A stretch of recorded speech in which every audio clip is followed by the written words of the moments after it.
Muito bom dia, muito boa tarde, muito boa noite, dependendo do horário que você estiver assistindo. Vamos ver então sobre a demonstração da fórmula de Bhaskara. Essa aqui é uma fórmula que a gente vê bastante ela, né, durante o ensino médio, ensino fundamental, mas na escola, muitas vezes assim, a gente não vê, a gente não sabe o porquê que a gente está estudando alguma coisa, né?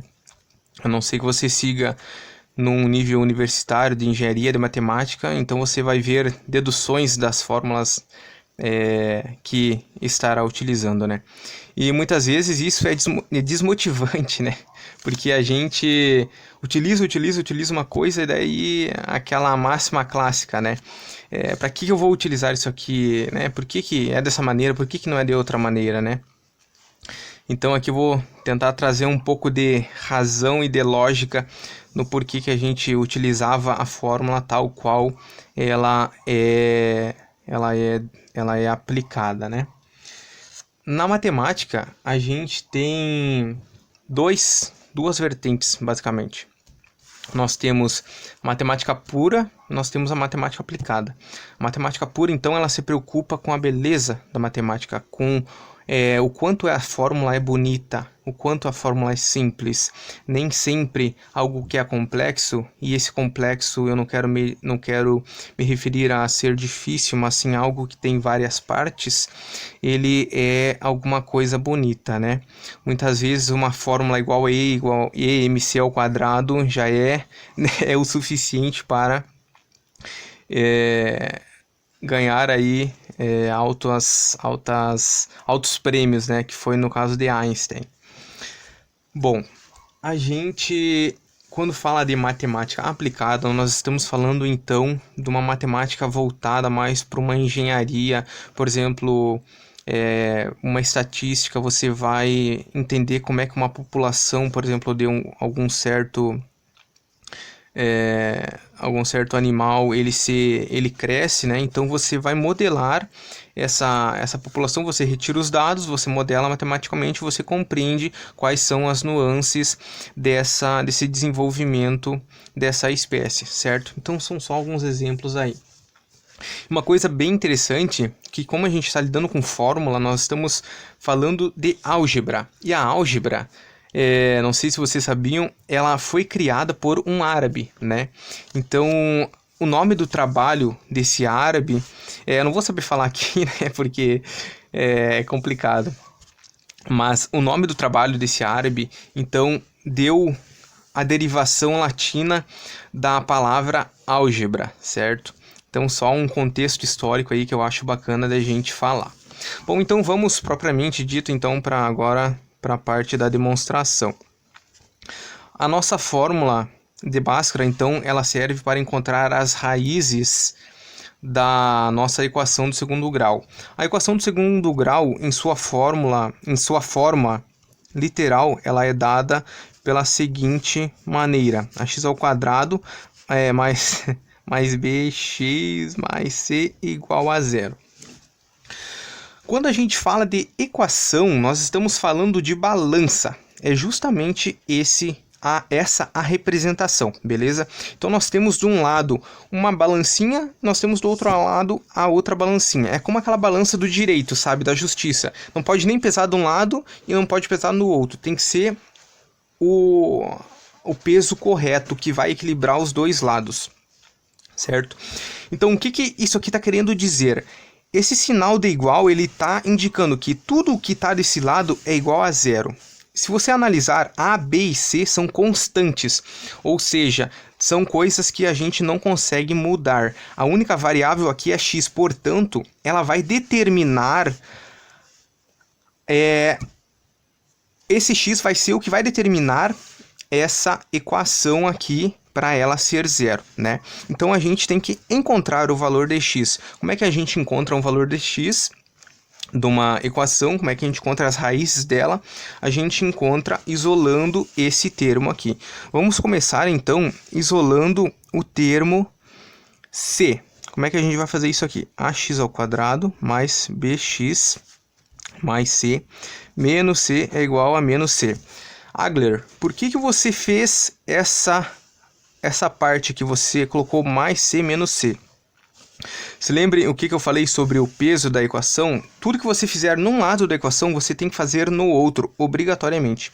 Portanto, aquela de passar para o outro lado diminuindo ou na operação inversa, nada mais é do que você fazer a mesma operação dos dois lados da equação para manter a igualdade. Beleza? Então aqui nós cortamos esses termos aqui. Então, reescrevendo, vai ficar x ao quadrado mais bx é igual a menos c. Tá. Vamos deixar esse x ao quadrado aqui sozinho. Então, o que vai sobrar? Vai sobrar x ao quadrado mais b sobre a. X é igual a menos c sobre a. Tá? Só que aqui nós chegamos num impasse. O que nós vamos fazer aqui, Jesus? O que nós temos que fazer aqui? Nós temos que isolar o x. Só que olha só, aqui nós temos um x ao quadrado. E aqui nós temos um x elevado à potência 1.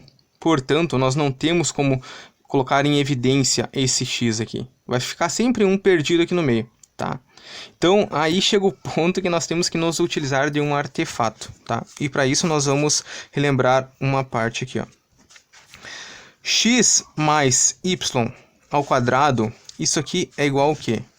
É x mais y vezes x mais y. Primeiro termo vezes esse vezes esse vezes esse. Nós vamos chegar no seguinte, nós vamos ter x ao quadrado mais 2x y mais y ao quadrado, beleza? Então, se vocês analisar essa equação e analisar essa, mais ou menos a gente consegue, né, dar uma pequena semelhança. Por que eu estou trazendo esse artefato? Porque é justamente um artefato devido a minha impossibilidade de isolar esse x aqui, ó, tá? Porque quando eu estou nessa forma aqui, eu já tenho meu x isolado. Vocês conseguem perceber? Então, olha só. Eu tenho... Daqui eu cheguei para cá. E dessa parte aqui eu também consigo voltar para cá, tá? Então, é isso que nós vamos fazer aqui. Nós vamos usar esse artefato matemático para conseguirmos encontrar o nosso x. O que nós vamos fazer agora, então? Nós vamos tornar esta nossa equação que nos impossibilita de isolarmos o x nessa equação aqui, que nos permite voltar nessa daqui, que então a gente consegue isolar o x. Beleza, galera? Então é o que nós vamos fazer agora. X ao quadrado mais... Olha só, lá eu tenho um 2. Então vai ser 2x multiplicando y, tá? O nosso y, a gente vai copiar esse termo aqui, ó. B sobre A. Só que olha só, eu multipliquei aqui por 2. Então, eu alterei a minha equação, certo? O que eu tenho que fazer? Eu simplesmente vou dividir também por 2 aqui embaixo, tá? Então, quando eu faço isso, eu multiplico e divido ao mesmo tempo, eu não alterei nada. Porque o que é 2 dividido por 2? Isso aqui é 1. E quando eu multiplico esse termo por 1, eu não estou alterando em nada, beleza? Então, o que eu vou fazer é o seguinte. Eu vou agora, então, 2x, certo? 2x. E percebam que este daqui é o meu y, tá?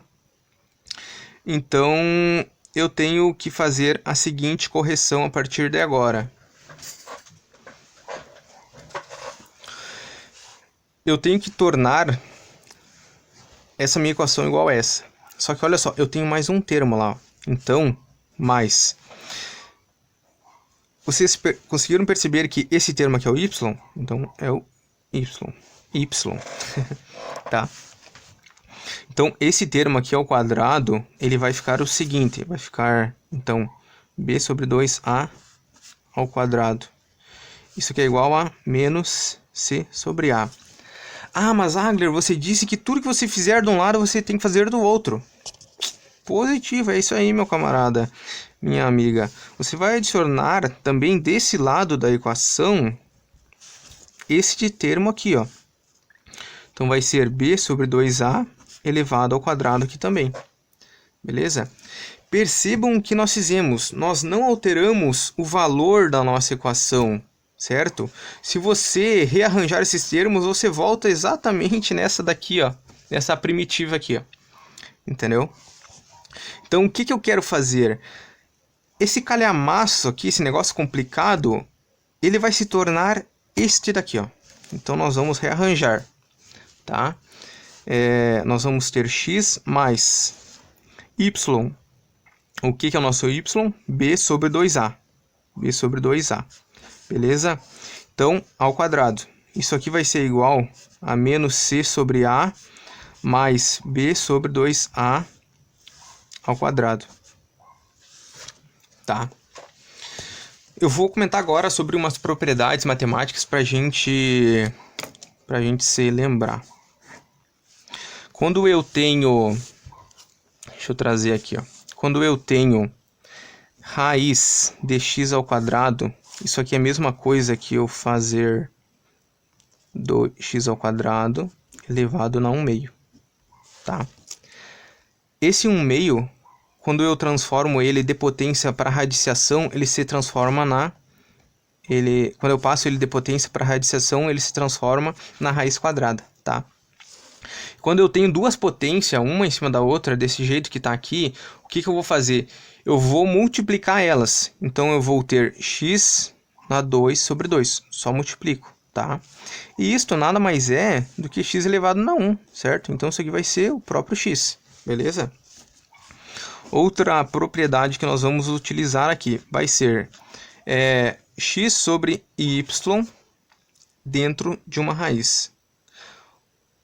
Existe uma propriedade que nós podemos reescrever isso daqui da seguinte maneira, ó, raiz de x sobre raiz de y, tá? Só para a gente relembrar isso daqui, beleza? Que nós vamos utilizar agora. Então, vamos voltar para a nossa equação aqui, tá? Então, nós temos aqui o nosso x bonitinho, nós queremos ele, nós não podemos perder o foco dele, tá? Então, o que nós vamos fazer? Nós vamos aplicar a radiciação, então, nos dois lados, beleza? Porque tudo que nós fizermos de um lado da equação, nós temos que fazer no outro também.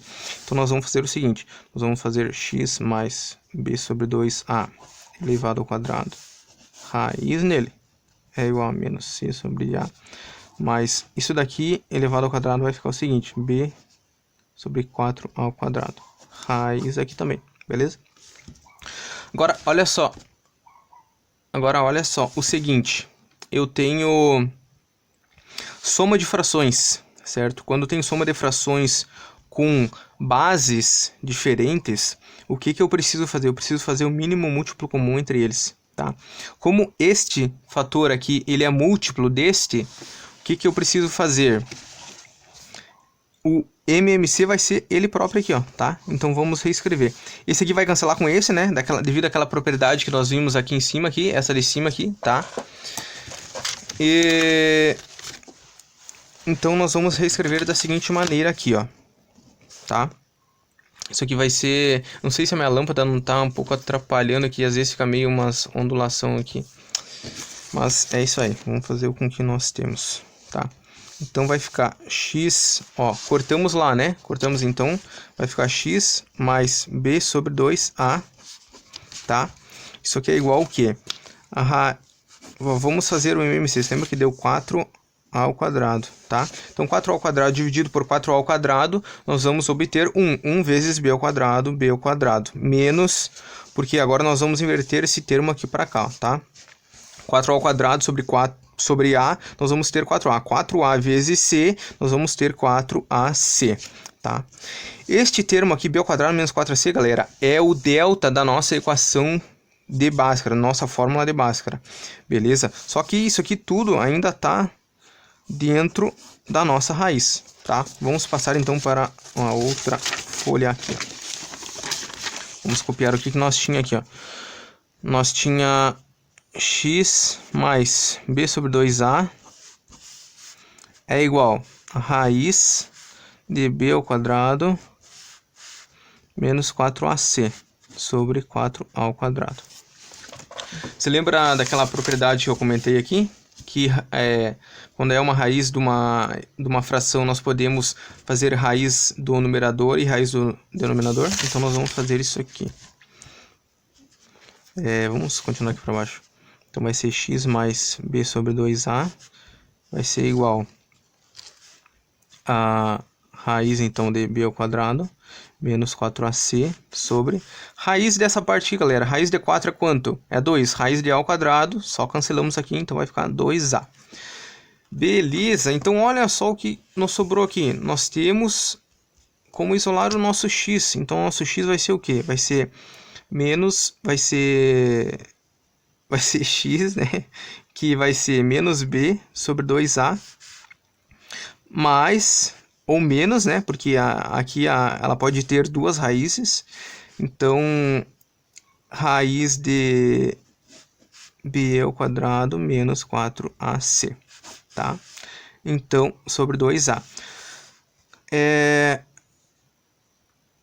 Soma de fração com o mesmo denominador, só somar o numerador, tá? Então, nós chegamos que x é igual a menos b mais ou menos raiz de b ao quadrado menos 4ac sobre 2a. Então, essa aqui é a nossa famosa fórmula de Bhaskara. Galera, ficou com alguma dúvida, não entendeu algum passo aí?